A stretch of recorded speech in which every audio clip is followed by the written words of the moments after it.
if you love somebody or care for somebody or believe in somebody, invest in them with books. Everybody on the face of this earth has to work in the gastro at least 1 year. Because maybe this bad moment is going to be your best moment eventually. The present moment, as cheesy as it sounds, is all there really is, right? Crying, no go.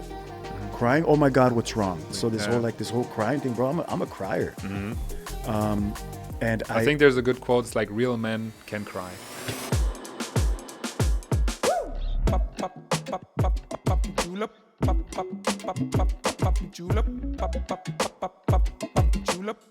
All right. Perfect. Beautiful. So, welcome to the podcast, Pedro. Nice to see you. Nice to see you. Yeah, how you been, man? I've been good, bro. I've been good. Yeah. Very Ups nice. and downs, but everything's good, man. Can't complain. That's nice. Maybe we can tell the story how we met. I think it's how many years ago? Like 5-6 years or what? Oh, definitely more, dude. I'd say because we saw each other again at this other cafe in the Belgian Quarter where I was working at. Oh, yeah, and true. that was already like 4 years ago. Okay. Yeah. So I think maybe about 7-8 years ago, man. And that was the pasta place in That was a pasta Agnesviertel, place. right? Yeah. I was working there, getting a salad next door, and you were already sitting there. Yeah. And I think you heard me speak English. Yeah. And then we hit it off. Yeah. We stayed I in was like, contact. where are you from, man? Yeah. I hear exactly. you speak in English. Exactly. Like So that. usually it's like that. When I'm in Germany and I hear Americans talking, I'm very intrigued to say, oh, where are you guys from? Yeah. I'm always interested in hearing and also talking a little bit of English. So for everyone who's listening to us, I lived in the US for 4 years. So that's why, I'm really always interested and intrigued to catch up with some Americans. And then, we hit it off and it was a really good time. And then since then, been friends. It was Arizona. Where Arizona? In Goodyear, close to Phoenix. Okay. So 4 years we were there. I was between 13 and 17. Okay. So did the whole high school thing. A lot of crazy stories for sure. I don't know if I want to tell them on this podcast, but we'll see.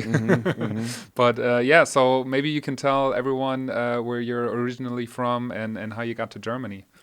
So I'm originally from San Diego, California, and really from the most southern western part of San Diego. So you can't go any more west without being in the ocean, and you can't go any more south without being at the border in to Tijuana. And that's San Diego And on the that's San cap, Diego. right? Yeah, exactly. Represent. So that's my sports team. I don't grow out of it, and man. So I'm born and raised there. When I was born, my parents were living in Tijuana. We were living in Tijuana. So the first 2 years of my life, I lived in Tijuana. And then that's right on the border, right? Right on the border, right on the border. And then 2.5, 3 years old, then we moved back to San Diego, born and raised in San Diego. And then I came to Germany when I was 26. Okay. I moved out here when I was 26. In my early 20s, I met my girlfriend, my current girlfriend. Did a long distance relationship thing. Don't recommend it. And then I've tried it. Yeah. yeah. So you know, and so in these 2 years that we were in long distance relationship, she got pregnant, and I came to fulfill my responsibilities and to also live out the love. And I just been here ever since, man. So I'm going on 15 years this year that I've been in Germany. Nice. And my German is still not the best.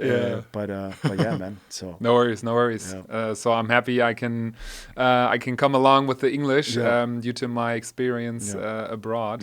So it's nice to do this episode in English. We've only done one so far in English with Barbara from the UK. Okay. So this is the second time doing the podcast in English, and the first time for this new format that I'm doing together with Nikki, who's not here today, but she'll be happy listening to this. So yeah, man. And then so you came to Germany, and to give a little bit of background, you have your own restaurant here in Cologne now, right? So when we met, not yet, but now fast forward a couple of years, you're doing your own thing, right? Yeah, I've been. It's not a restaurant, but it is a Mexican food business. Where we're in a food trailer in front of a public pool. And this is already the third location, not all at once, but it's a third location where we've been active. This is one where it looks like this is the long-term thing. Okay. But I've been in 3 different locations. Right now we're juggling 2 at the moment.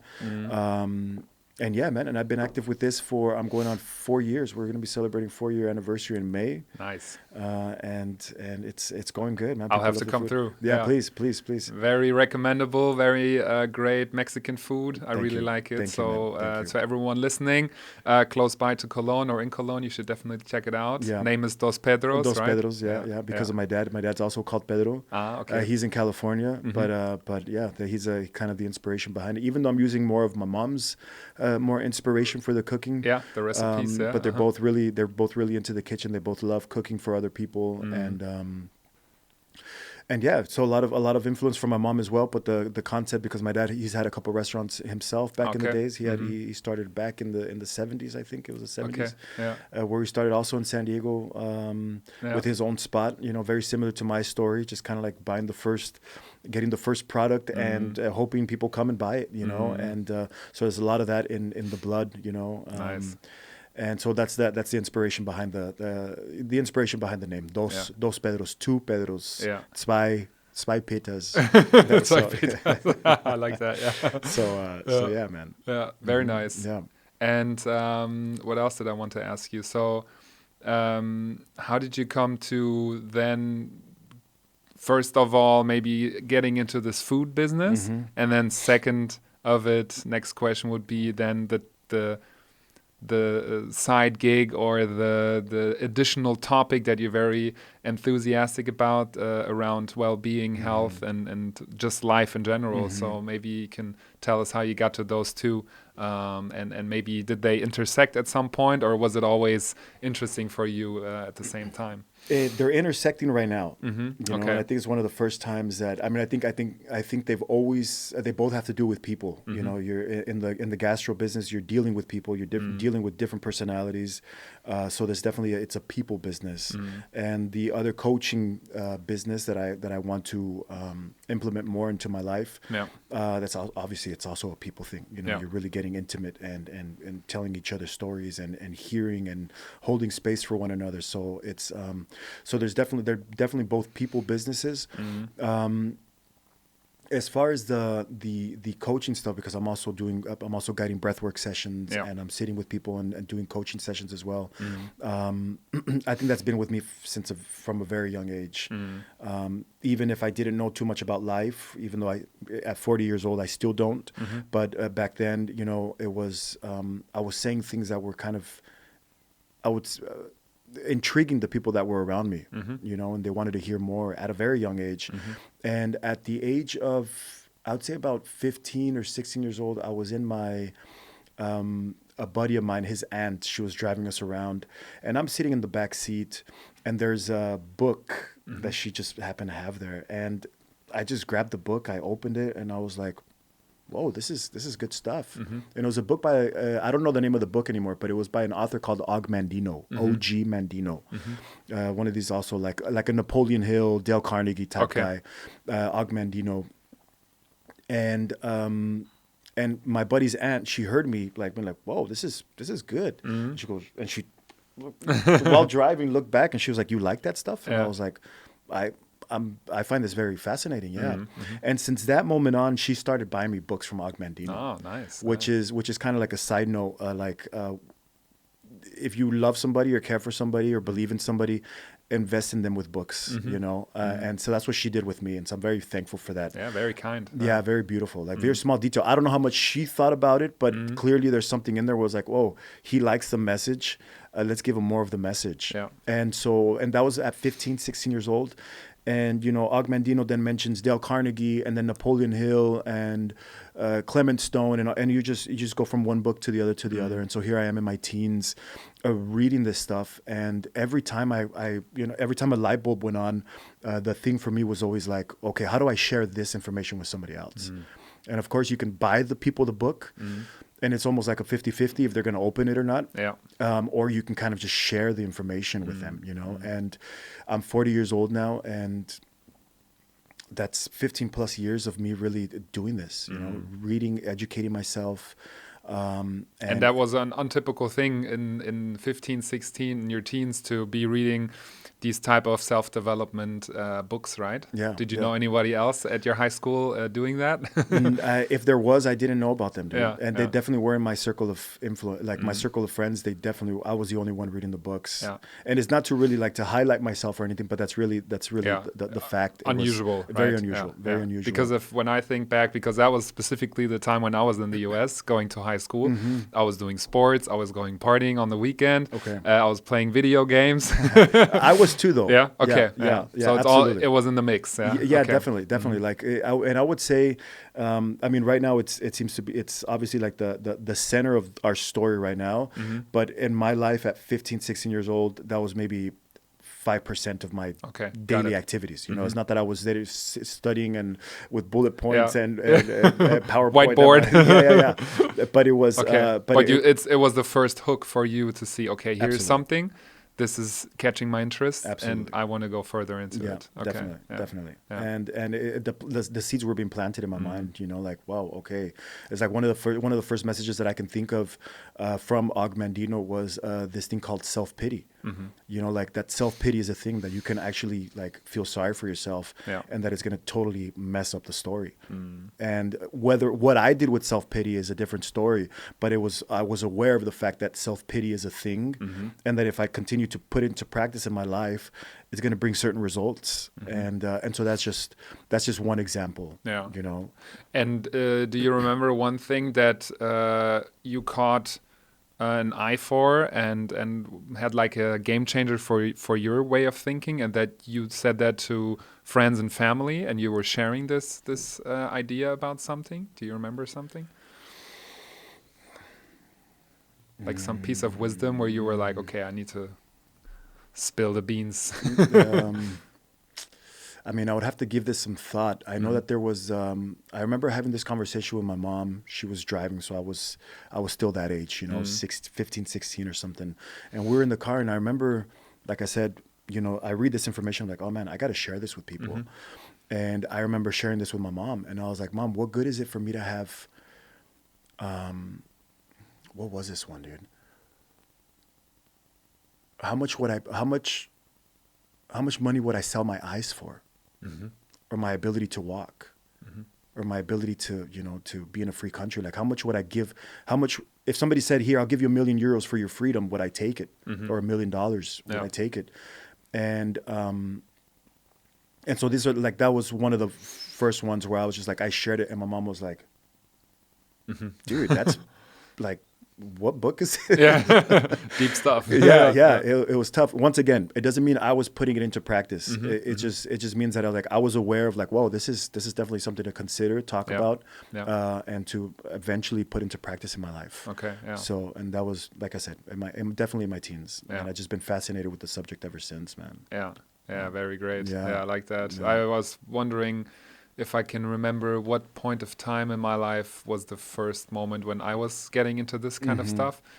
I think for me, it started with nutritional things, because at the beginning of my 20s, I had some gut issues and dysbiosis, and leading from the gut to the brain, that I was having some unconcentrational situations and some immune system issues, etc. So I started, I think, with getting into, okay, how can I heal myself through nutrition and through being more mindful, and started meditating and stuff like this. And that's where I started picking up some books more about, let's say, not life philosophies, but rather the specific health topics around nutrition and gut healing, etc.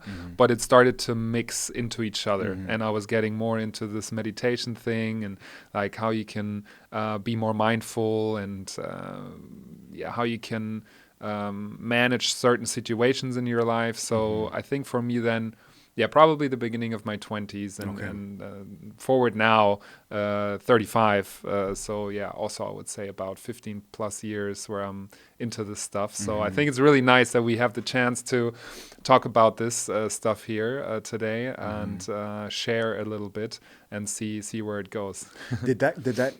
Did you receive, let's call it receiving the new information, did that conflict with anything that, like any lifestyle that you were living at the time? Definitely, yeah. So before that, I would say I was living a very typical student party lifestyle. So I was actually hosting parties myself. So we would be doing events every weekend pretty much, drinking a lot of alcohol up into the morning hours, not sleeping well, not eating well, and not just on the weekends, even during the week when I knew, okay, I have class on the next day at the university at noon or at 1 or something like this. I would be playing FIFA until like 2 in the morning or something like that, and eating terribly. Even though my dad is a doctor and my mom used to be a natural healing practitioner, I kind of had the information somehow, but probably not taking it too serious and thinking this is like not for me. I'm a young guy. I don't need it. So once I realized, okay, my immune system and my gut is destroyed from my lifestyle that I had prior to this. And it's not just the alcohol and the partying. It's probably a combination of also I was taking medication for my acne in high school times. I had like really aggressive acne, and I was taking some medicine for this, some pretty aggressive pills that are even taken off market by now because they got so many lawsuits from people. Yeah, terrible. But yeah, to make it short, there was a combination of things not good for my health, and then I had to change it up. And then I started not drinking alcohol for 6 to 12 months, eating healthier, and then I started to seeing some results, being more healthy, immune system is recovering, not so much allergies, feeling better mentally as well. So, and that was the big shift for me, realizing, okay, you have it in your own hands, how your health is and how your mental health is as well. So, and that's for me fascinating, and ever since I can't lay my eyes off this whole topic around health, well-being, and true inner how do you say, contentness, or being contentful and being happy, and all kind of goes into the mix together. Yeah. Nice. And so tell me a little bit about your coaching. So how does this look, and like what type of people do you coach, and what are some things maybe you can share of some topics that are your clients are having, and maybe you personally are seeing as a trend as of this moment you're talking a lot about. Okay. I want to be completely honest with the listeners and with you as well. Yeah. The coaching business, I'm not doing nearly enough as much as I would like to. So I don't have like an established client base because I'm 100% involved in the Mexican food business at the moment, which is also a very, what I consider from my story an important point, because I really, really, really strongly recommend, like if we talk about like seeing a better world, if you're to say, Pedro, how do we make this world a better place? I think everybody on the face of this earth has to work in the gastro at least 1 year. I would agree. That's part of it. Like let's learn how to forgive and love, but let's also work in the gastro for 1 year. Yeah, just get into it and try it out. Yeah, bro, it's really a game changer. It's a personal development. You know, like you're standing. You're what they call in German the Gastgeber, right? You know, so you're like the host of when people come into the business. You're standing there, and you have to know where the exit is. You have to know where the utensils are. You have to know what something costs. Opening hours. You know, like you're there to host people, and the people that come in aren't necessarily people you invited. Yeah. You know, so you can have different personalities. You can have different attitudes, different moods, and you got to be like leveled within yourself from point A to point Z. And so this is where I would say 90% of my personal development has come from. Yeah, you got books and life experiences, but definitely from the gastro, where you are representing the company. You know, you represent the company, in this case now my own company, my own name, my own product, my recipes. But it's really something where it's like, okay, that person's very difficult to serve at the moment. You got to put that pride aside, and you got to continue to fulfill your responsibilities. That being said, the few experiences that I've had in the coaching world, they are people who are lost, know what to do, don't know how to implement, finances, give or take, some people did have some good money. Some people are students. And I was having this conversation with a good friend of mine, because he asked me a very similar question. He says, Pedro, who is your ideal client? Who's your target customer? But before he asked me that, he had told me his life story. And his life story was a challenging one. They got deported. They were living in the U.S. For some time. Father decided to leave, left the family, which is him and his siblings and mom. They get deported. Very tough time. Abandoned by them. Abandoned by him. Deported by them. He's 13. He's in his teens also around this time, 13, 14, 15 years old. Very developing stage in his life. And he's like, I see rejection here and I see abandonment there. Tough time. And I said, bro, that must have been tough. He goes, bro, that was really tough. So then he comes to me with the question after the conversation. He says, brother, who's your ideal client? And I said, my ideal client can't afford me. And that is you when you were 15 years old. And that's where for me the emotion comes, because like it's me sitting down with that 15-year-old boy and saying, bro, this is exactly what you have to go through in order to get to where you want to be in life. Like, don't resent this process. Don't resent this part right here. And don't be mad at them and don't resent him and bro, this is exactly what your process is supposed to look like. Who are you becoming in the process of this? Could he afford me? No. Even if it was 100 euros for a weekend retreat, he doesn't have that. So that is my ideal client. It's really sitting down with the people who, like, I want to make my money in the gastro business, and because there's a lot of potential there, and I want to use my time to really just like to help the youth and go to orphanages and to go to prisons and juvenile halls, prisons for teens and stuff, and talk with these people and be like, oh, it's very important what we put in here. Like, you think you're watching MTV all day and nothing's going to happen. No, something is happening there. You're listening to hip hop all day and talking about this and East versus West and Tupac and Biggie and all that stuff. And I like that too. Let's go to the gym. Let's work it out. But if I listen to that and put that in my mind all day, there's results to that. Yeah, for sure. So that's ultimately the message. I don't know if somebody wants to be coached by me when that's the message, but the feedback is there's a lot of results there too, bro. I like it. Very nice. Yeah. And I was just wondering, do you think such young kids are open for being coached, or do you think they would block off if they would have the opportunity? I mean, it's a universal question, right? It's like a 50-year-old person who reads Joe Dispenza and has gone to Tony Robbins seminars. Do they want to be coached? And I think ultimately for me, it's almost like this. There's this quote by Andy Warhol. It says, "Make art, and when people are standing around looking to see if it's good art, just make more art." And I'm just planting the seeds. I'm just planting the seeds, and whoever, if it makes sense for you, if what I said inspired you to kind of give it another shot, to get out of bed, to fulfill your responsibilities as a father, as a mother, then I fulfilled my responsibility. And somebody out there is picking it up. Like we're throwing the bait out, and somebody's gonna pick it up, and that ultimately is gonna make this world a better place. Because I've had conversations with teens that were like, listening, and they're like, wow.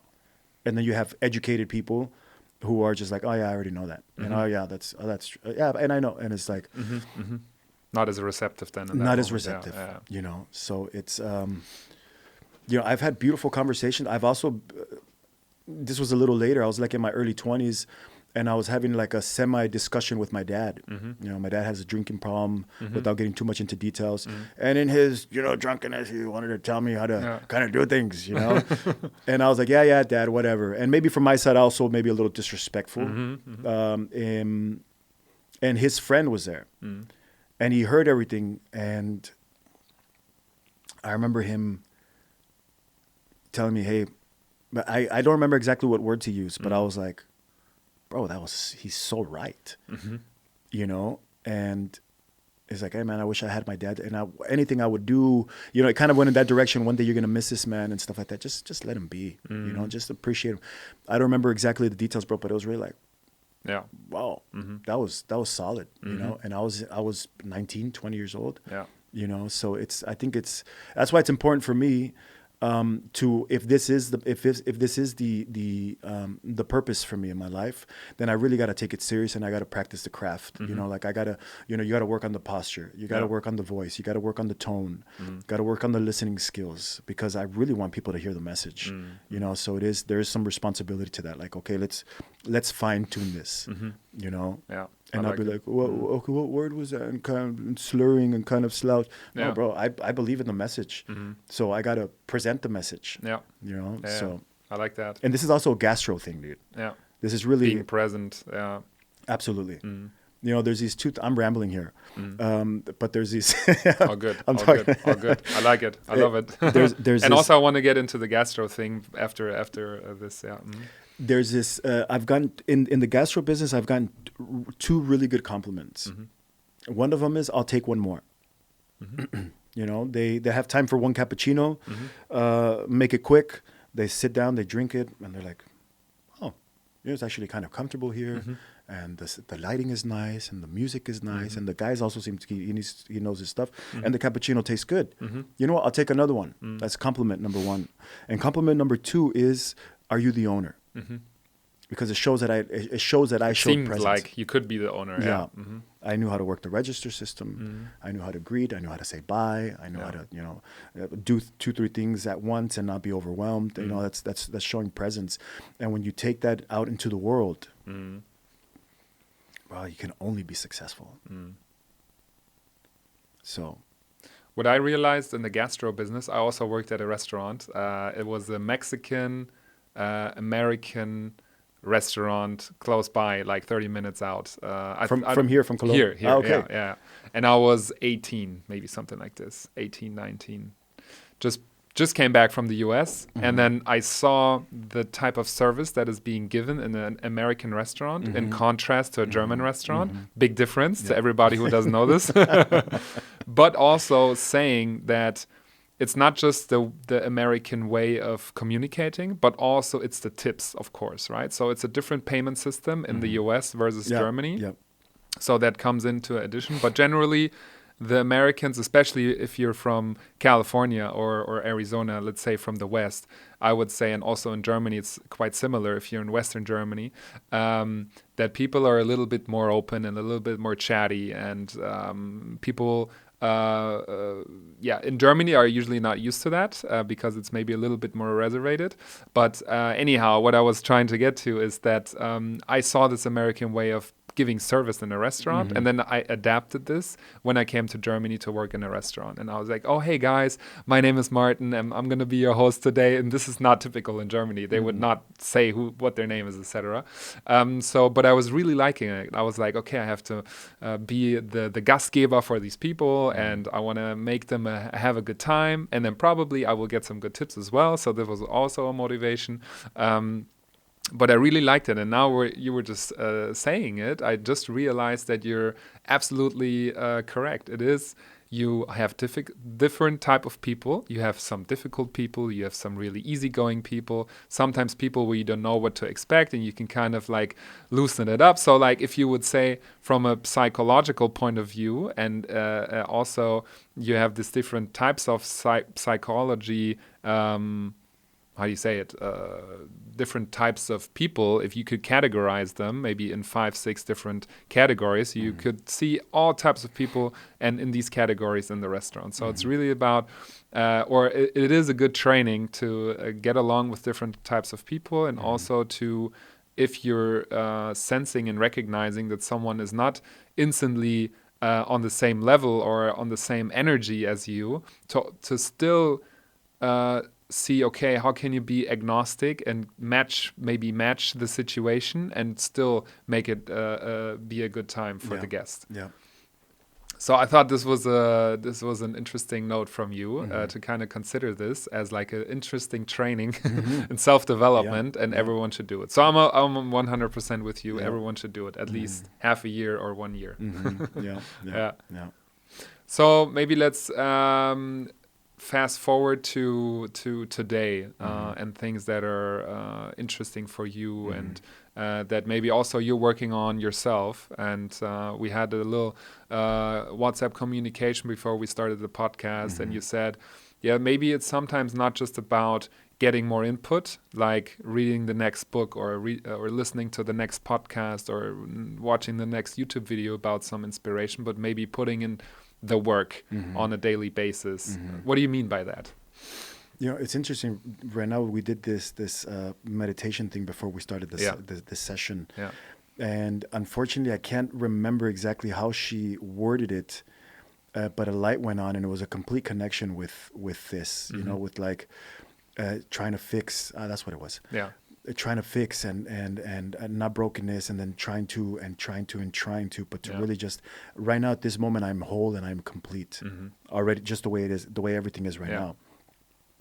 And that's exactly true. That I think if we're sitting around and we're waiting for the next podcast or the next inspiration, if we even go to social media to get inspired or Pinterest or whatever, and then once we get the inspiration, then we can go off and take action. And I think that's it for me. I'm speaking for myself. That for me is what's the word I'm looking for? It's procrastination. You know, it's kind of like learn by doing. Go out there, get punched in the face, and just learn and gain the experience. You know, and I think a lot of times we're trying to. I heard this from a man, David Dida, I think is his name. And he says, unearned consciousness is valueless. You know, we go take the ayahuasca or peyote or the shrooms or whatever, and then all of a sudden we come back and we're like this enlightened human being, right? And but we didn't do anything in the process to really gain that experience, to really let it hurt, and to really feel the pain and the uncertainty of like, hey, when do I reap the benefits? You know, when does the apple start to grow? You know, and that's also part of the process. And I think right now there's plenty of experience that you have for you to take action and for you to implement ideas, and that like another podcast isn't necessary. Another book isn't it. Like I have so much experience. Whether it fits you or it doesn't is a different story. I have so much experience that if I were to implement that experience, like right here, right now, I could start seeing massive results. Why do I think that I have to read another book? And I believe in the education. Obviously, that's how we started the conversation. But why do I think that I have to go to another retreat or another, listen to another podcast or take another ice bath in order for me to start taking action? Yeah. You know, and I think that's for me, that's super important, bro. Like. And what do you think is the problem for most people? Is it then the discipline or not taking the time to connect with yourself? I think that definitely the connection is one of them for sure. Another one is I think we're afraid of being seen trying things out while not knowing what's going to happen. You know, it really takes, for example, I have all the experience, great. And then I go out and I put it into action. It doesn't necessarily mean that my experience is going to get me the results I want. So it doesn't matter how much experience I have. As soon as I take action, it's still a 50-50 in everything, in the stock market, in starting a business, in starting a family, a relationship. Like, yeah, I've had 10 girlfriends. I don't know if the next one's going to work out. I've started 10 businesses. Doesn't mean the 11th one is going to work out. And taking action, it means really putting yourself out there and being seen in the process of almost starting over with the experience, but starting over, because every experience is a new one. And I think that's one thing that scares us, you know, bro. Like we're afraid to be seen in the process of trying things out. And do you think in that moment people are picturing their future too much? So in other words, are people too much in the future or in the past and not really in the moment? And then also potentially having a bad moment, or bad in parentheses, right? Because maybe this bad moment is going to be your best moment eventually, because you're going to learn so much from it and it's going to make you a better man, woman, whatever. And you're going to be able to do the next things in a better way. I think Definitely, every time we're like in the even if it's a week from now, or even if it's 3 hours from now, like really, like the present moment, as cheesy as it sounds, is all there really is, right? So it's like the more we can be in the present moment, the better. And so if we're thinking about what's going to happen in 2 weeks, a month, then it's already unhealthy. I think we've kind of already gotten to that point in science where like, like the healthiest we can be is here in the present moment. Yep. That's one thing. But I think another thing that we're doing is and I think it's actually more than that. I think it's our comparison. Like, yeah, we talk about the future, but it gets really, really scary and unhealthy when I'm comparing my future to your future. Like what I'm doing right now is compared to what he's doing right now. It's like, oh, well, he'll be at 10 million and I'll only be at 100,000. And I think this comparison is also like messing us up. Yeah. Like, okay, I'm doing something, but what is he doing over there? And it's just, bro, do your thing, stay focused on stay on your lane. And I think this also really comes back down to being with you, which is something you said earlier, like this relationship with you, like being connected to yourself. Yeah, it seems for me, I feel like, and also I see this with myself, not just with others, that people are so in a hectic movement of life, doing this, doing that, picking up the kids, going to school, meeting friends, There's always some form of to-do and something you need to do, and a habitual way. Also, just going to the toilet and grabbing the phone, not just sitting there or sitting in the bus and grabbing the phone instead of just looking out and kind of like collecting your thoughts. So we're so unused, or most people, let's say, to just being in the moment and being in the quiet moment and connecting with yourself, that it's so unlearned almost, that you need to kind of dive into it, at least that's my experience, to connect more with yourself and just being. So not doing, but really being. And for me, this is difficult for sure. So I try to do this, but I also catch myself doing these things habitually. But the more I check in with myself and the more time I take for myself, it's really healing and soothing for me and for my nervous system, for sure. So it seems like through this modern way of life, it's getting more and more difficult to check in with oneself and really take the time. But it seems like that is one of the big pieces of wisdom, I would say, that once you take more time for yourself, it will be good for you and you will get some more answers. Because, and that's my philosophy, the answers are already within. And I think some of what you were saying was really resonating with me when you said, okay, you don't need the book or the podcast or whatever. It can be helpful and inspirational. But at the end of the day, the true wisdom and all of the information that you need is probably already inside of yourself. Absolutely. I mean, that's really where it's at. The inspiration is what like sparks it and gets it going. But technically the answers are inside, whether like they're really dug deep or whatever, because we just haven't cultivated, we haven't done enough digging. That's a different story. But it's obvious that the answers are within, right? One thing that comes to mind, bro, that I want to ask you is, when I ask you to imagine yourself being bored AF, could one cuss on this podcast? Yeah, sure. Yeah. If I were to ask you to imagine to be bored as fuck, like bored, what comes to mind? Like, what are you feeling? Being super chill. But you're bored. Yeah, I would still say it's a positive. Okay. Today, like if I was 13, 14, I would be like, this is fucking boring. I need to go do something. But now it'd be like, when I see someone in the park, sitting on the bench, reading a book, I would say, oh my God, I want to do this right here, what this guy is doing.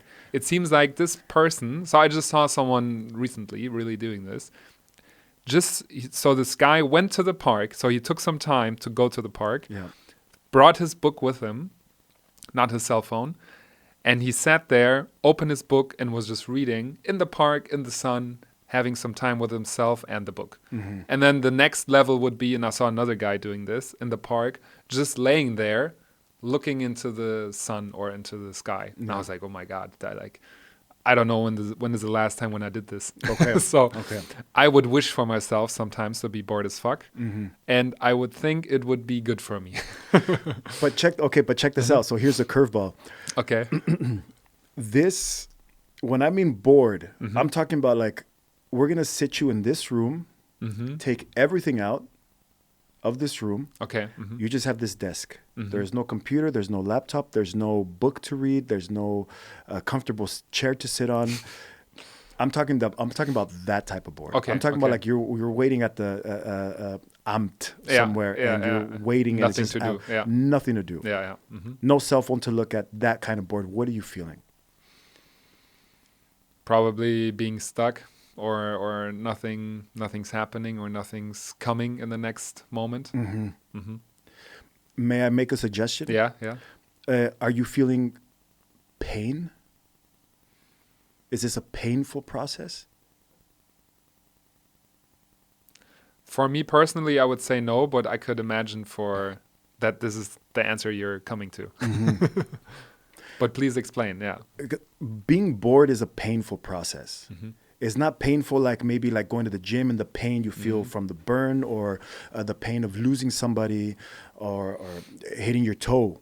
But the thought of being bored, like, get me out of this moment. Like anything, entertainment, alcohol, something to distract me from what I'm feeling right now. I call that pain. I'm no scientist or nothing, bro, but I would call that painful. Makes sense, yeah. Because in that moment, you're connecting with yourself and you're feeling the emotions. It could be. I mean, for example. But it could also be that the connection isn't there. It could be that the opportunity to connect is there, but you're not connecting because you just don't even realize that that's possible. And so that pain is just there, like smacking you in the face. But if you were to say, wait a minute, this is a time to really go within. You go into like these things called like vipassana, you know, like where it's like really like you're wrestling with your thoughts. And how many days? Like 7 days or what? 5 days? I know of like a 10 day, but who knows? Maybe there's a 1 day vipassana. I don't know. I've never done one myself. I'm very interested, also very reluctant. But this is where I'm going to, bro. Like with people not, especially the youth, but actually not even, bro. Everybody's like, it's scared of the quiet or scared of the bored moment. Absolutely. And scientifically now, I can't prove this, and I can't direct you in any source or anything, but I know I've read this before, that being bored is actually good. Like allowing yourself to be bored and to feel that pain and to like really like my phone. No, be bored. Yeah. And it's super difficult. I know when I was in the train and my phone died because the battery was empty. I was like, what the fuck am I going to do now? Seriously, you know, like these little stands where there's some like newspapers in it, like these old school things, you know? Yeah. Seriously, I went to the thing and I bought myself a newspaper for like 50 cents. Okay. And I bought a fucking newspaper. So seriously, what you were just saying, because I could not handle just not doing anything. I was so conditioned in doing something that this was a really awkward or unpleasant moment for me. Painful, as you were describing it. But anyway, this was a couple of months or years ago, and now I'm kind of looking for these moments. And still struggling to execute on it, but I know it could be good for me. So I'm going to look up the studies that you're mentioning, because I would put my signature under that. I would say to anybody who's looking for some healing or for some more energy or for some whatever, try to slow down a little bit. Find the moments for yourself to slow down, pause, and let it flow. Or whatever comes to your mind is probably going to be some good hints from your inner wisdom and truth that's going to give you some nudges on what might be the best direction to go. And if not, just being in the quiet moment is going to be helpful, most likely. Is really this pain, because there's a lot of things, if you think about it, bro. I haven't given this too much thought to give some type of a concrete a formula here. But a lot of things that bring us pain, also the pain is gone, but then it makes us stronger. even like a cut, it scars and then it gets stronger, or there's certain parts that break in who knows what, and then once it heals, it's that part. I think it's even like with bones. I might be wrong, but like even like with bones, like the part of the bone that broke, when it heals again, it becomes stronger than it was before. Okay. Correct me if I'm wrong, bro. Yeah.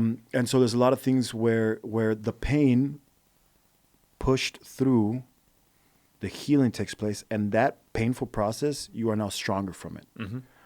And so I think the message is really work in the gastro for a year and be bored as much as you can. Yeah. Find the bored moments. Because it's this that painful, bro. It's creating strength. It has to. The painful process has to be creating strength. And that's why I mentioned the emotions part. So some people feel their emotions too much, and some don't feel their emotions at all. And there's in between for sure.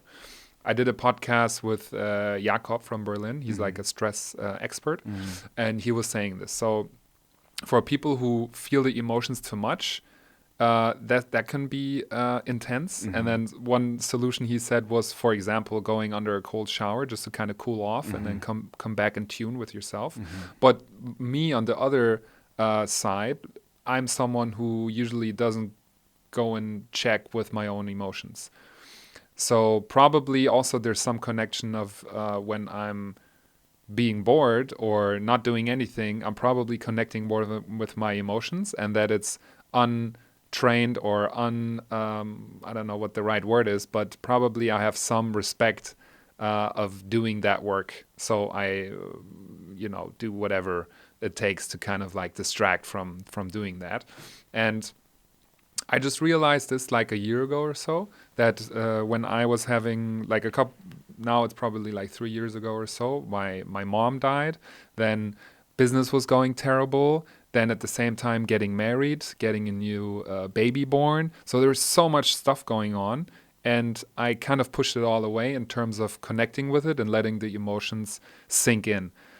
And then I realized this a year later. And I think those are some moments for probably so many people listening, I could imagine, that a lot of stuff is happening and you're not really digesting it or not really balancing it out in your body, and just kind of pushing through or pushing it aside. And for me, this was also really helpful to then take the moment and to connect with what has happened and what the emotions are, to also allow it and not to push it away.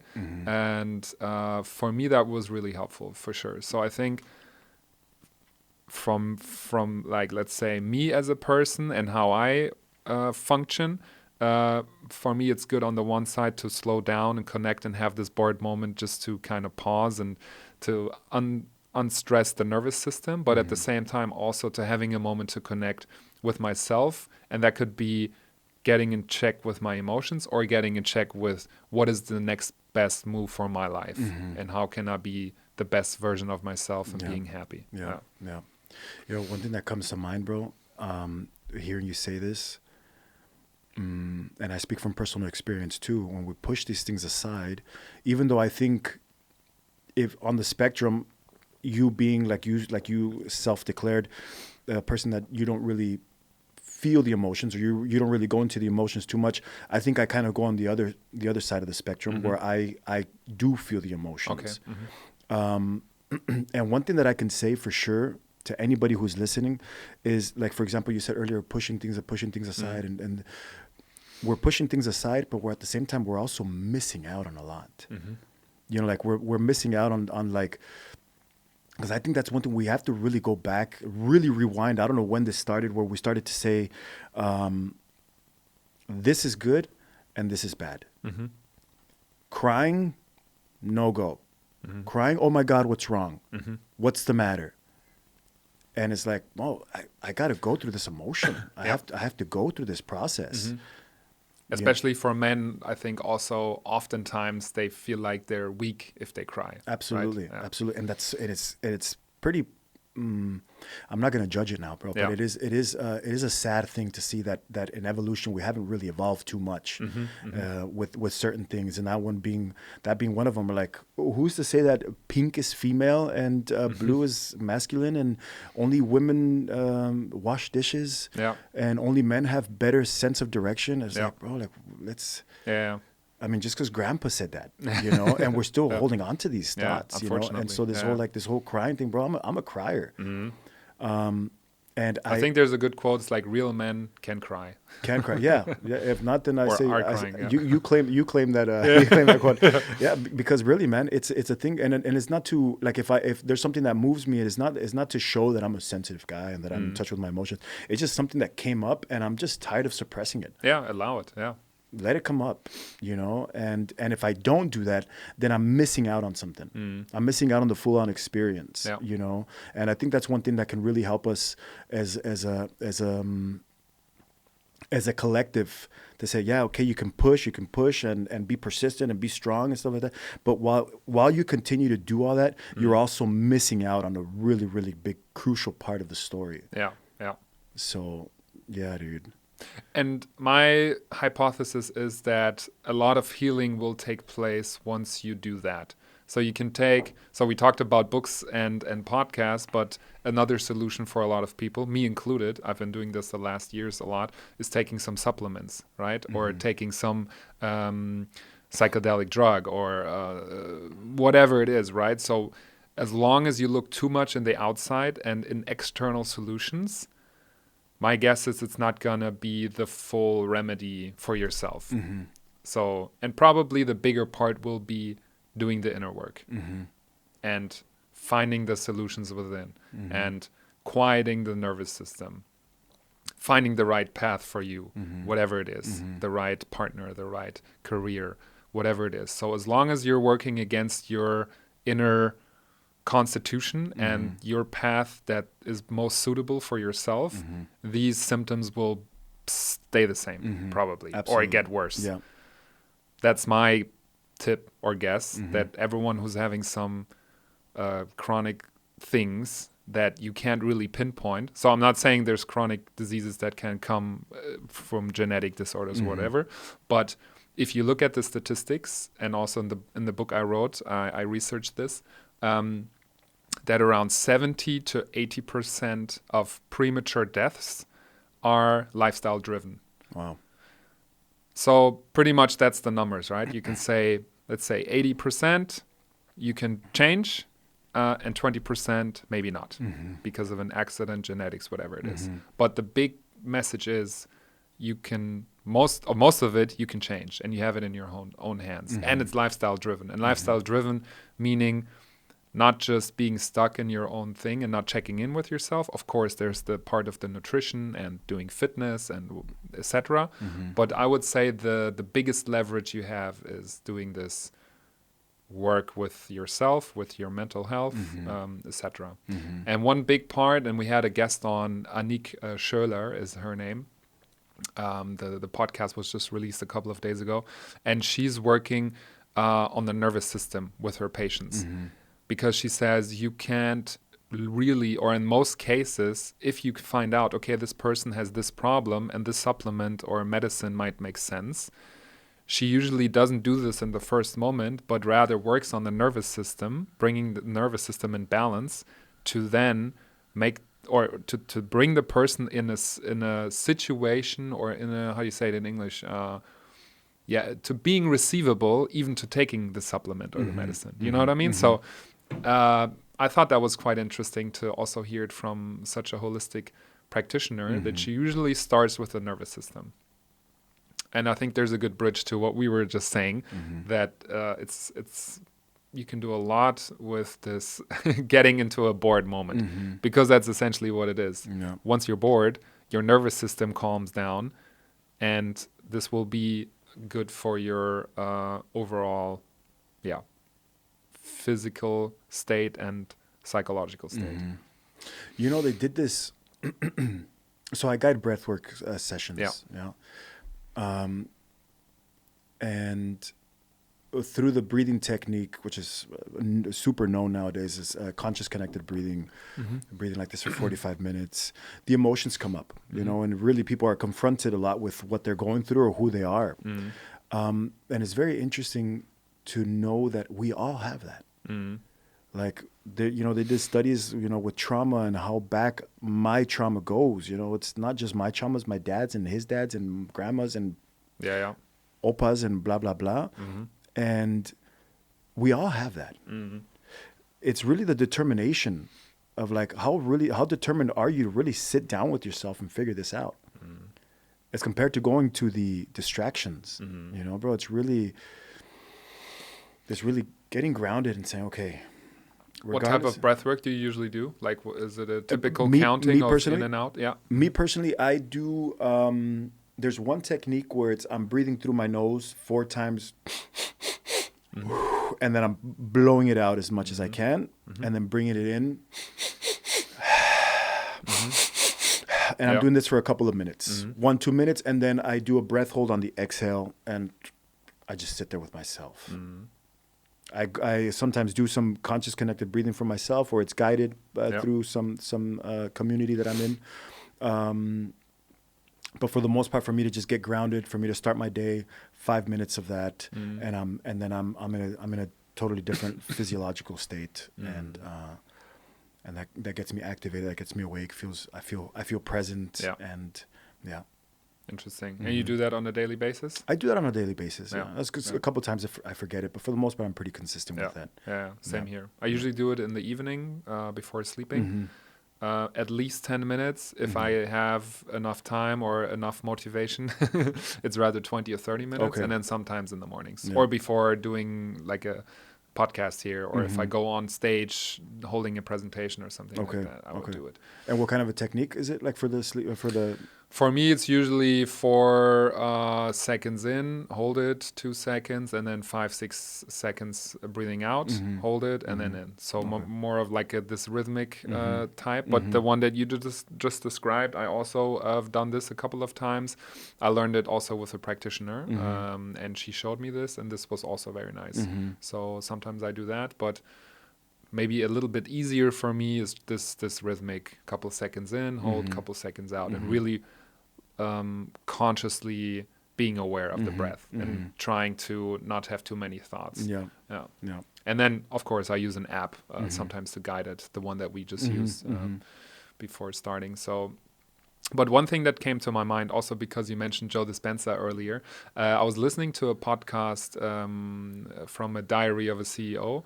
Have you heard that? It's pretty good. He has a lot of like guests on that also talk about health and well-being.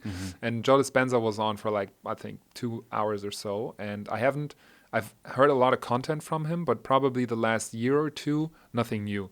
So this was quite nice to kind of get back into it and hear Joe Dispenza talk, also because I've seen him live in Stuttgart, in Germany. So anyhow, what I thought was quite interesting, what he was saying is that that some people, and probably a lot of people that go to his seminars, are addicted to some form of pain in their life. Okay. And I thought this way he paraphrased it, or he worded it, is quite interesting, because you wouldn't think about, if someone is being sad or depressed or something like this, that they're addicted to being that way. Do you know? Because usually you would think, okay, this is some form of disorder, or this happened to the person, or the chemical situation in their body is off or dysfunctional, and that's why they're being depressed or have anxiety or whatever it is. But he described it that the people get so used to being unhappy that almost it makes them happy being unhappy. Because then it's the comfort zone. Absolutely. Being in this type of state, whatever it is, depression. And he was saying this, right? So, but I thought it was so interesting to realize that yes, you can be addicted to something, how you're feeling, and that you yourself have it in your hands to break this. So you were saying, so we asked the people, do you want to stay being addicted to this state of being. And then, of course, probably most people say no. And that's the best part of getting started with the work. And then they start doing this meditation. They have these I don't know, I haven't been to one, but the thing I went to was only like a 1-day workshop, and and there was a couple of speakers, and he did like a 2-hour piece. But this long seminars that he's doing is like 6 or 7 days, and they do at least 35 hours of meditation, like walking meditation, laying meditation. And then at the end of the 7 days, he would say you're in some way an advanced meditator because you really have gone through the training. And then they see the results of like people starting to heal and going through their habitual ways and addicted ways of being in the old state of feeling, etc. And this was like a really interesting refresher for me to kind of have this perspective on how people might have some addiction to their own feelings. And maybe some anxiety about letting it go as well, and being stuck in there. Yeah. So also here I would see the bridge to what we were just saying, connecting with yourself, checking in and what is it really, and then trying to find a solution. And then here probably there can be some inspiration, like the thing that I just heard from Joe Dispenza or whatever it is, but it always comes back to you have to do the work. Yeah. It's interesting. Interesting how one sees the polarities between we are one, but I am me. And I ask myself, like, okay, why heal? Why? For who? I'm going to die in, I don't know, 80 months or whatever amount. Yeah. Let's hope a little longer than that. Why heal? What is so important about the healing? If I heal, how does that make this world a better place? And if making the world a better place, does that really matter? Because we're all going to die at some point.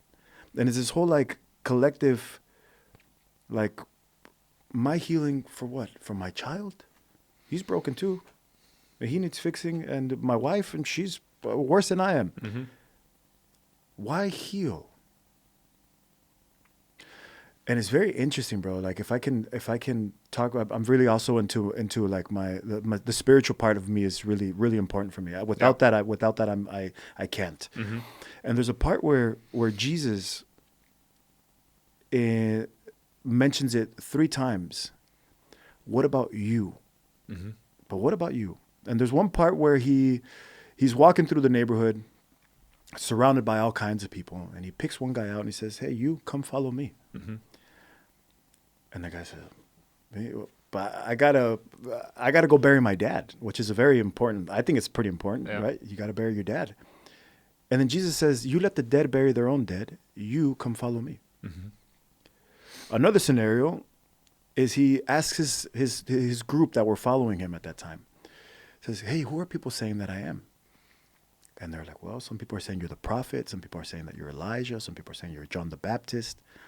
And he says, "Yes, but who do you say that I am?"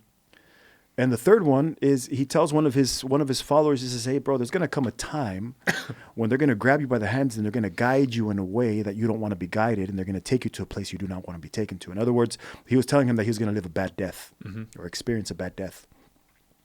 So the guy's like, "Well, what about him over there?" And Jesus was like, "If I want him to live, what is that to you?" And ultimately, Martin, like we have this collective responsibility because we are part of a bigger scheme, but we're also responsible for the I, the me.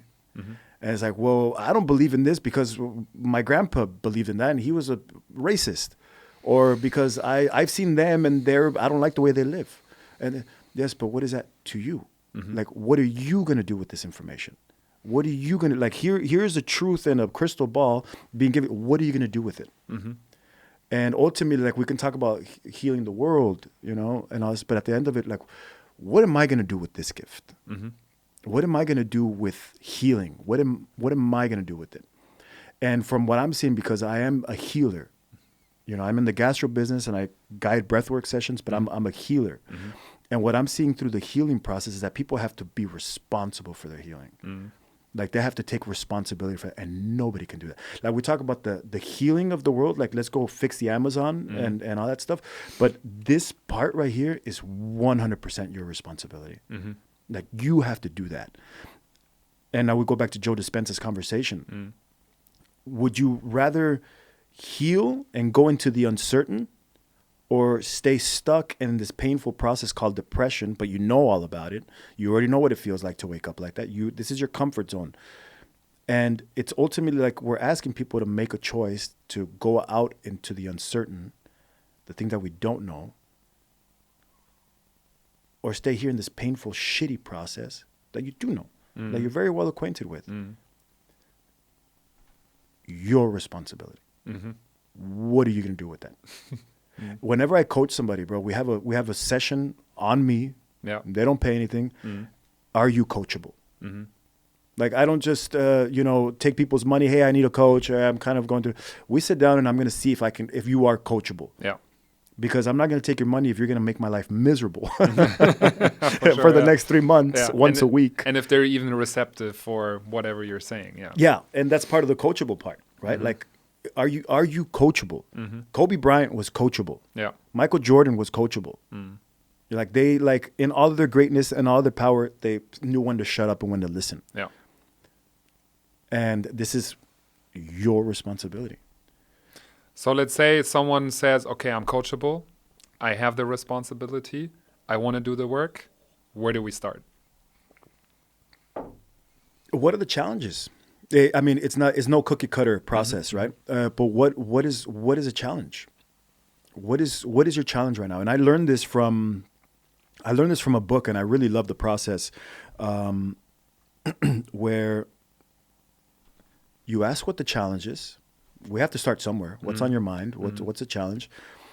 And then they say what the challenge is, but 95% of the time, bro, the challenge, it was in the book, and then I put it to practice, and I see, okay, it's true what's in the book.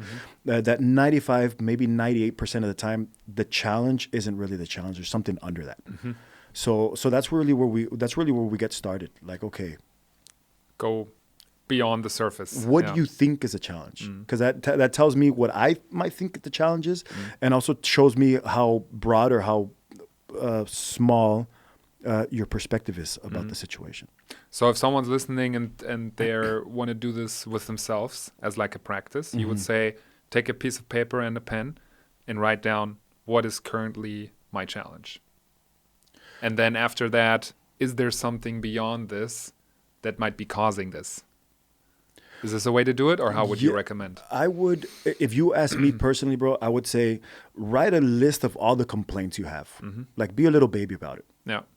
Like, we're just going wrong here, and this is going wrong, and the weather sucks, and the wrong president, and blah, blah, blah. Write it down. Be a baby. Write it down. Yeah. And then look at all of that and ask yourself, out of all of this, what is the real challenge here for me? Yeah.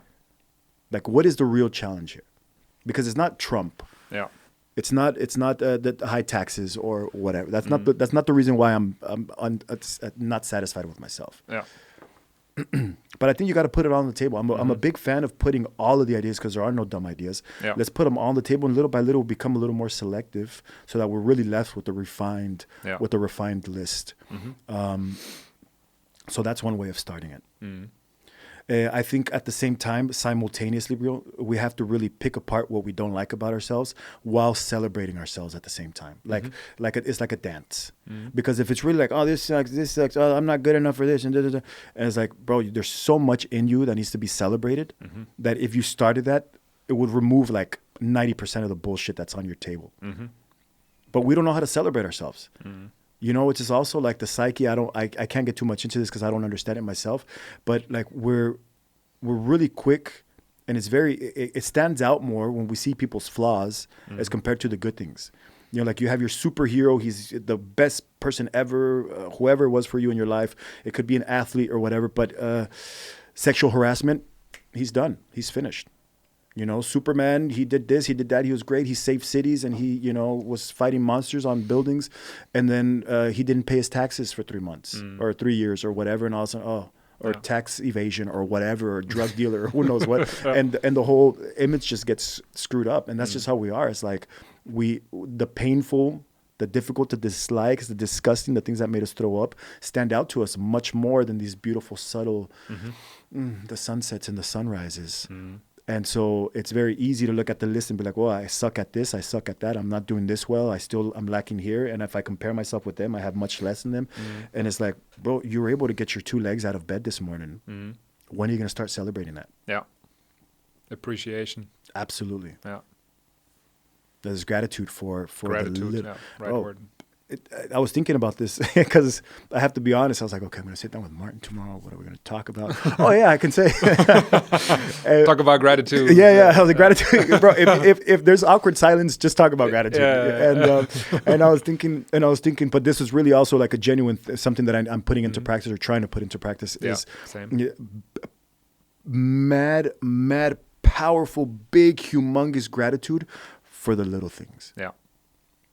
Like really big, wow, for this drinking water. Yeah. As silly as it sounds to somebody, bro, that you know how rich our life is going to be after like 80, 90 years on this earth, bro? When we're able to celebrate the little things. Yeah. I love it. I do practice every once in a while. I should probably do it more often because when I did it once, I did it for 7 days straight. I was really seeing an uplift in my own mood. Like really easy to feel it, that the mood is being lifted. I was doing a gratitude meditation myself without it being guided, and I was going through my senses. And I can really recommend this to anybody trying it out. So you do your 5 senses, and you start with whatever you feel like, and you say, what am I thankful for, what I can smell? And it can be anything, right? So for me, I'm going like, oh, fresh coffee, flowers, whatever it is, right? Then what am I thankful for, what I can see? And then I have the Ibiza beach, the waves coming in, beautiful painting, whatever it is. Then the things that I like to feel, and it can be a nice hug, it can be a nice fur from like a pet, or I don't know, whatever comes to mind, right? And for me, sometimes it's the same, sometimes it varies, but honestly, like one of the best meditations I've heard. I heard this somewhere sometime, and but it wasn't like a YouTube video, but I just picked it up and I thought, okay, I can replicate this in my mind.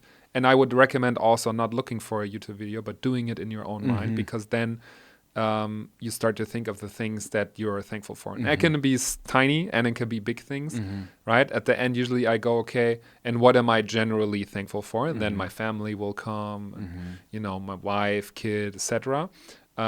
If they're not already included in the first part of the going through the senses. But yeah, just wanted to throw that out there, that this is really a nice way of being thankful, because it's not the typical one where you just name anything, but go through the senses. And I feel like this has like a different activation in your mind and in your body when you do that. Yeah. So where were we?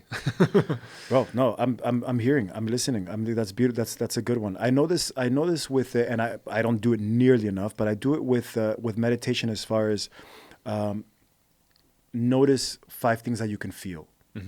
So you're sitting on the couch and I feel my ass is on the seat and my feet are in my socks. And so you go there and 3 things you can hear, 2 things you can smell, stuff like something along those lines. But it's also super powerful to just shut the mind. I did that with 2 clients in the screening process, right? If they're coachable or not. Yeah. And it was interesting because they were both like, they came out of it, okay, things you can hear, and I said, okay, now go ahead and open up your eyes. And they both looked at me like, whoa. And bro, I think I got that off of Instagram or something. Yeah. And it's just like... Not rocket science. No, it's not rocket science, but we're getting the person to stop thinking, like stop thinking. Stop really thinking, period. Just to stop thinking. Stop and really being in the cycle, in the monkey mind. Be present. And it's just like the body automatically knew what to do. Because really, bro, the feedback was really like, one of them was, who are you? I was like, oh, Instagram. Instagram Reels, dude. So yeah, it's powerful. I really like it. Yeah. I like how there's a there's even though we're taking some left and rights here, it's kind of coming back to doing the work, checking in with yourself, Absolutely. finding the quiet moments, doing the small things that can have big impacts, like activating your own senses and being grateful, doing some 1 year gastronomy work. Yep. Yeah, really like it. So anything top of mind that you would like to share today that we haven't talked about yet?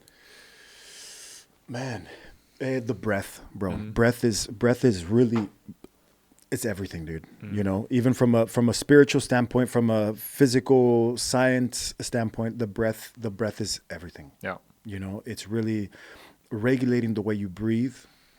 One thing that I like to do is, I don't know too much about it scientifically, but just going with my intuition, how I breathe and how I think simultaneously is definitely doing something. It's definitely like some type of a synergy, energy, kinetic sparks in the universe. Something's definitely happening there. Yeah. Being conscious of your breath and being conscious of your thoughts, like consciously thinking of something super exciting or super peaceful or super healing, consciously, with no room for doubt, at the same time, is super powerful, dude. Even if it hurts, I really strongly recommend everybody give it a shot, to try it out, to be aware of the fact that, okay, let me be aware of my thoughts. Let me breathe a little bit different than I usually do. Maybe if it's just subconsciously always breathing, let's say 1.5 seconds in, 1.5 seconds out. I'm okay, bro. Thank you. 1.5 seconds in, 1.5 seconds out. Yeah. Maybe it's 3 seconds in, maybe 5 seconds out. Really just being conscious of, okay, let me lengthen the breath. And maybe playing with it, right? Yeah, playing with it. I like the lengthening. Lengthening it. I imagine it like being, I don't know if you've seen it, maybe it's also on it's definitely on social media, where you see like the question or the caption is, would you go on this swing? And it's like somewhere like in Thailand or Sri Lanka, where it's like off of a cliff, this really long swing that if you were to fall, you'd die, you know? But it's this really, and that's how I like to picture the breath. That's how I like to picture the breath, is like big swing, yeah. But at the same time, love and peace. What am I attracting into my life? Investing in myself is worth it.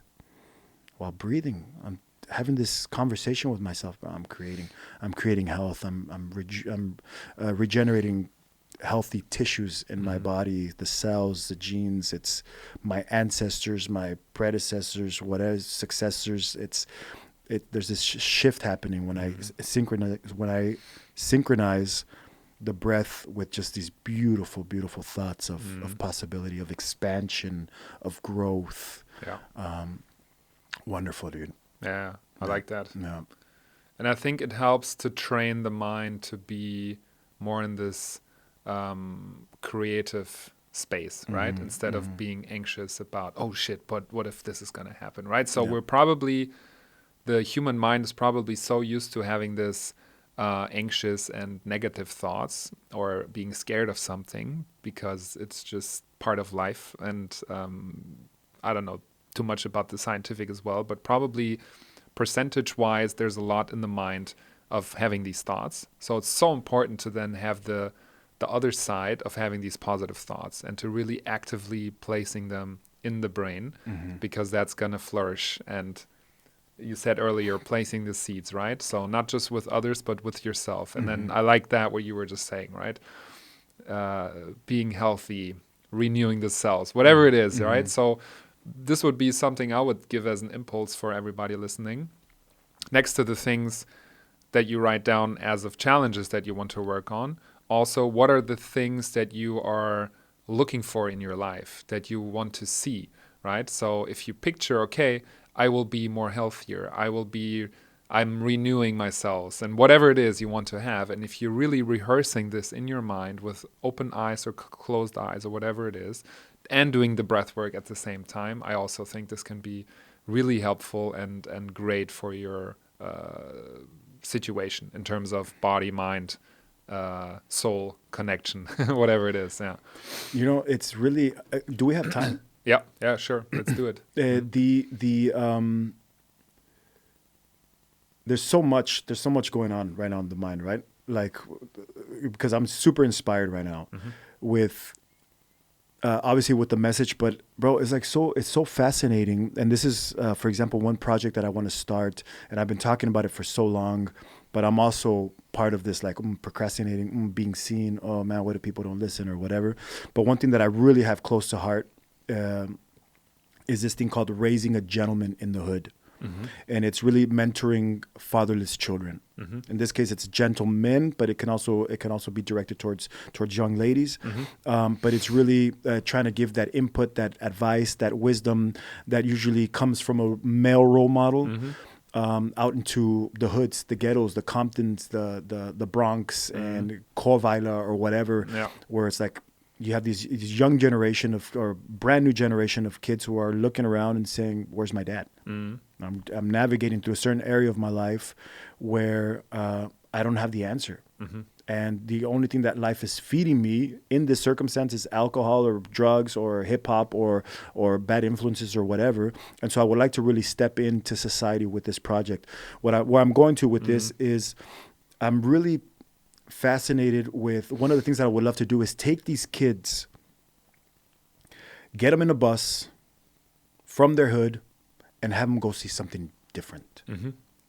Take them to a forest, take them to a lake, take them to a gated community where they see like beautiful homes and with parking, with garages for 5 cars, or I mean, maybe getting a little into the materialistic things, but getting them out of where they are so that they automatically, because we're all human beings, receive this thing called inspiration. They're going to leave us inspired. 100%. But if that's all they know, if the projects, if the ghettos, if that's all they know, that's all they've seen, and they can't relate to anything outside of that, they're going to stay there.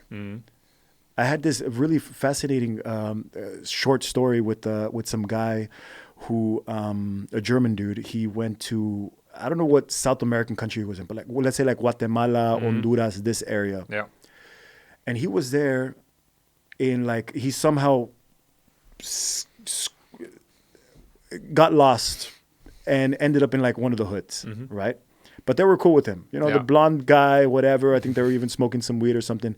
And they're like, "Where are you from?" And he's like, "I'm from Europe." And they're like, "Where is that?" It was, Europe is like, well, you have here, and then you have Mexico, and then you have the U.S., and then you have this ocean, and then you have Europe over there. They're like, "We don't know what you're talking about." Yeah, I got here on a plane. They're like, "What is that?" Bro, they had no idea. Maybe I'm exaggerating with the plane thing, but it sounds very like in there, bro. Like they had no idea. No idea what he was talking about. No idea like the German language, the continents, and zero idea about any of that. Bro, where are they going to stay? Where are they going? And so now here we have the opportunity to take these people out. It's not my responsibility. It's just an opportunity to take these people out and say, look at what else is out there. What inspires you? Go do it. Open the mind. Bro, I want to cry. What else is there, bro? Then to get people to start thinking highly of themselves, to think of opportunities. Bro, there's nothing greater. There's nothing, for me personally, there's nothing greater in life. Let me do that with my life. I will lack nothing, dude.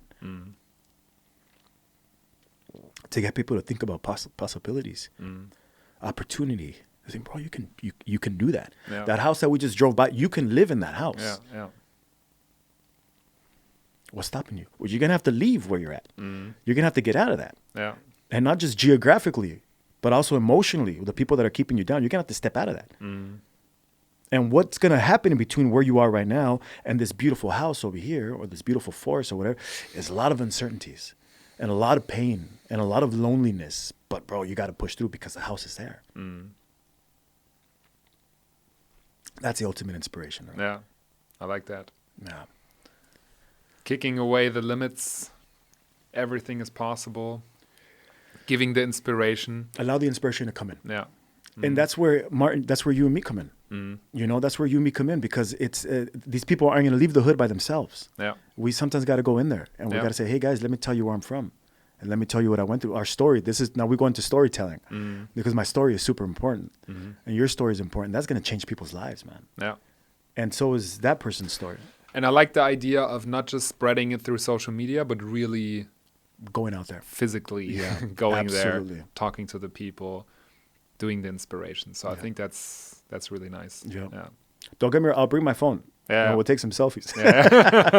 But we need some proof. And that is the crux of social media nowadays, that you can inspire people. Of course, there's a lot of bullshit out there as well, and like false, I don't know how do you say it, but false. It's called false prophets, bro. Yeah, false things that are being showcased, and people think that that's the right thing. But yeah, that can be a whole another podcast. But I think at the end of the day, giving the inspiration, but also doing the work, having the discipline for yourself. One more thing that just came to my mind and I try to work with is also asking myself, is this what I'm doing here going to make me feel better, or to upgrade my next day, or whatever it is, right? So especially if it's things that are habitual and you already know that this is not going to make you feel better, then maybe if you ask yourself just a split second before that, is this going to make me feel better in the next moment? And then if the answer is no, then it's gonna be a little bit easier to not do it. And of course, we're all humans and habits are inside of us, and the older you are, the tougher it gets.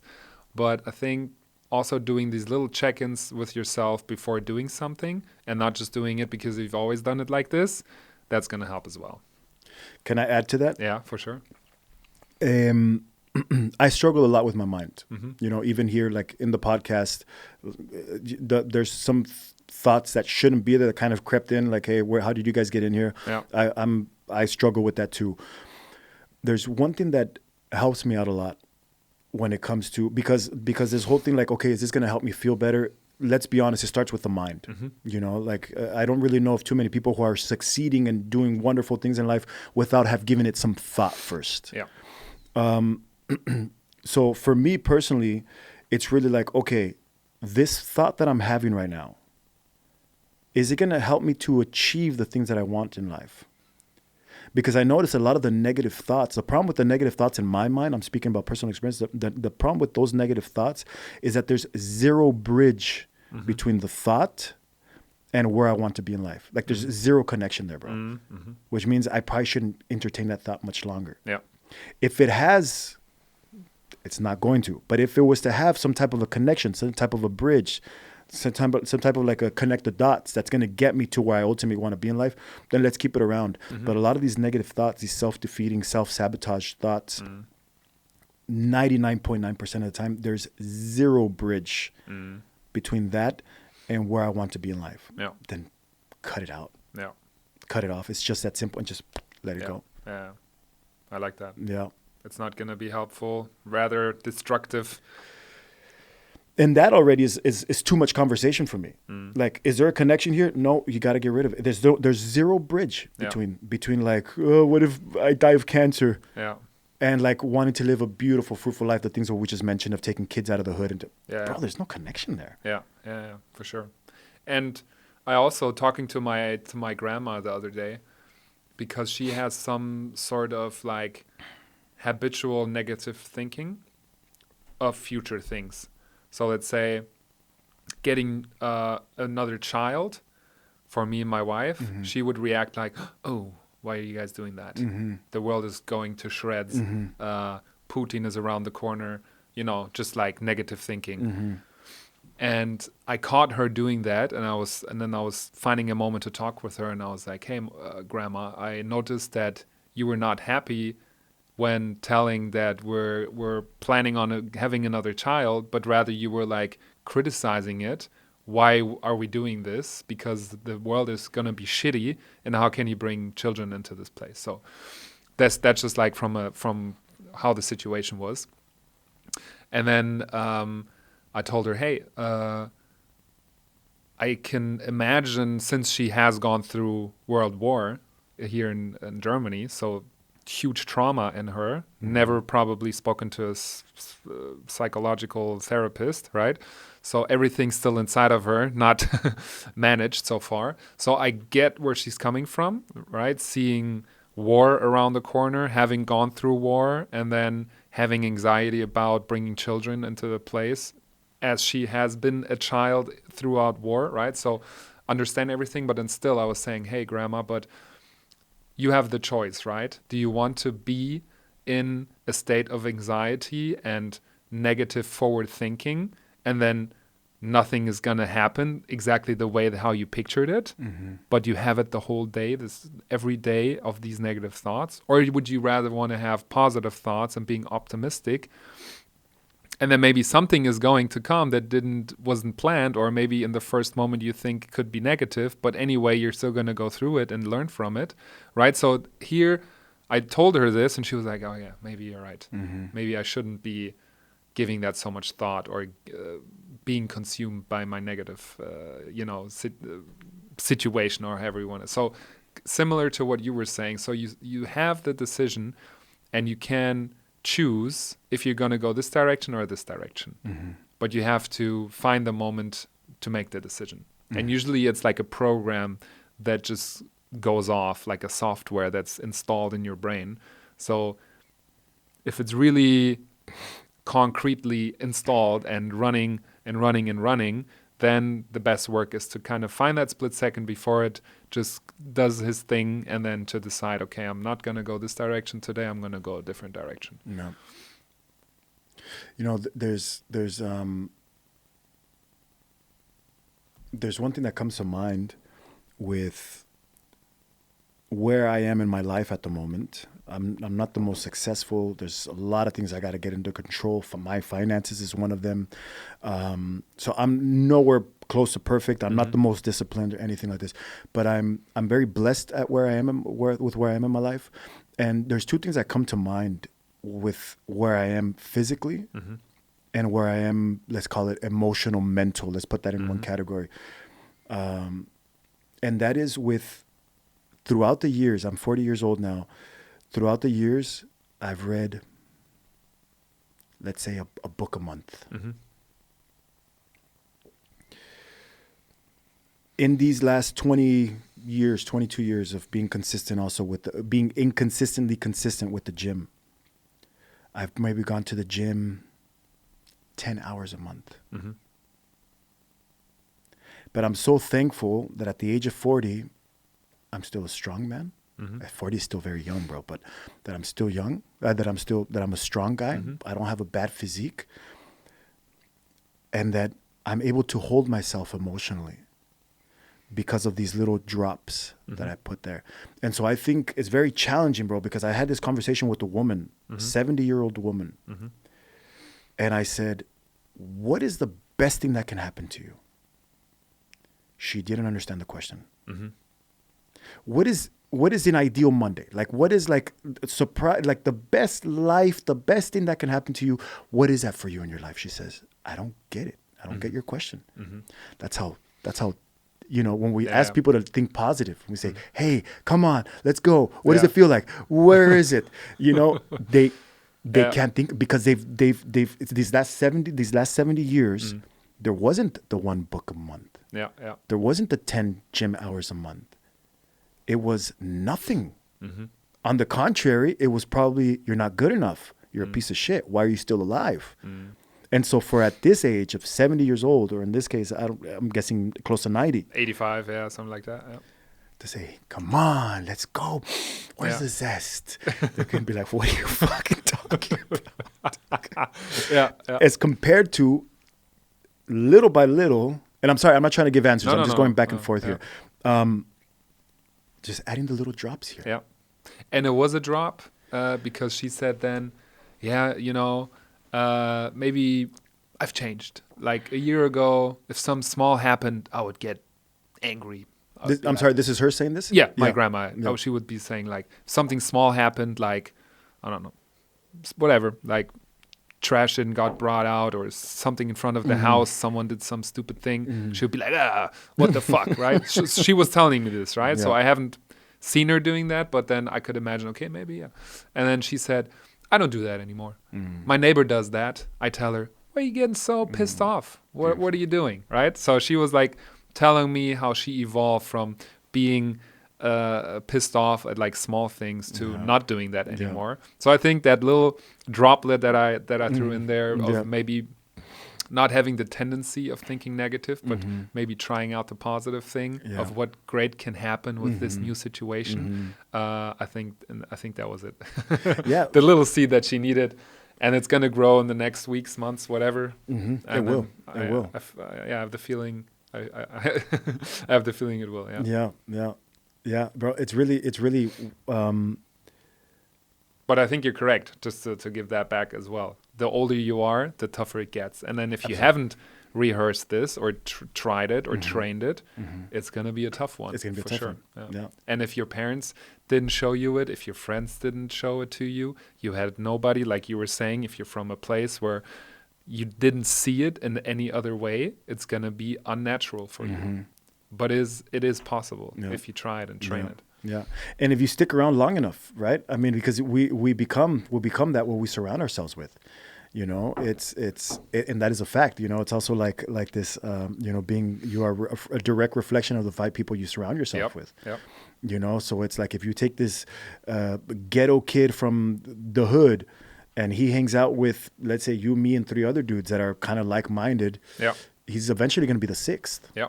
For sure. Know? So it's, and that's one thing that I try to, with this 70-year-old woman, bro, I tried to get her to celebrate the little things, like in this case with your grandma, like, bro, her saying, hey, I'm not doing that anymore. But she over here, she's still a little, bro, she was so proud of herself. Yeah. That was a moment of celebration. Absolutely. For sure. And we really have to, like, I can do it. Now we put our arm around Granny and we say, now what else can we do? Yeah. That momentum, because that's really what it is. Like, take that exact momentum and just keep doing that again and again and again. Yeah. It's like taking, for example, and this is one thing that I practice with my clients, is we don't need more energy. We just need to use that exact same energy and channel it differently. It's because people, this is also a big thing, like maybe with millennials and stuff, like, I don't have the energy. I need the energy, but at the same time, we're like binge watching Netflix for like 8 hours. Well, that's also energy. Sitting on your couch and thinking about life and all the things that can happen, that's also energy. So we're not going to buy more energy on Amazon. It's like that exact same energy that you already have. You just got to start using that exact same energy differently. Probably the persons are leaking it. Like, if you would visualize it, it's like holes in the body where the energy is flowing out. Fear, anxiety, complaining, comparison. Bro, that's energy draining. Confusion. But the energy is there. I think there's like a Drake song where he says something about draining my energy. I have to look it up. For sure, 100%. So I think we're getting to the end here. All right, man. Oh, man. Beautiful. So everyone who wants to check out Pedro's Gastro, we can find you at Dos Pedros, right? Instagram? Dos Pedros. If you do Dos Pedros in Dos Pedros Cologne, you'll definitely find us. We have one secure location close to a public swimming pool, Lent Park. It's relatively north part of the city. That's where we're at. We do some caterings and stuff like that, but I'm also on social media. I don't have a following or nothing like that.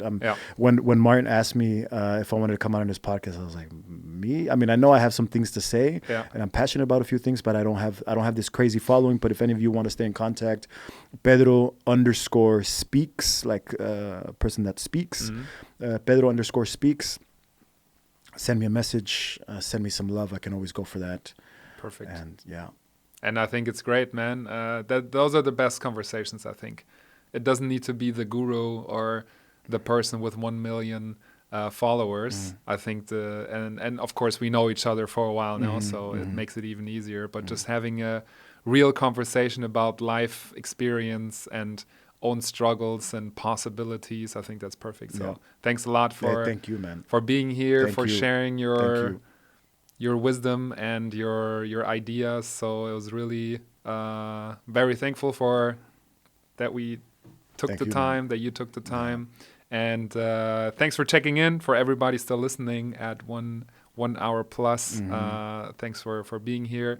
And if you haven't followed us, follow us for sure. Hit the subscribe button. And then, yeah, man, thanks a lot. And then let's do this again sometime soon. Let's do it, brother. All right. Man. Perfect. All right. Thank you, brother. Thank you, dude.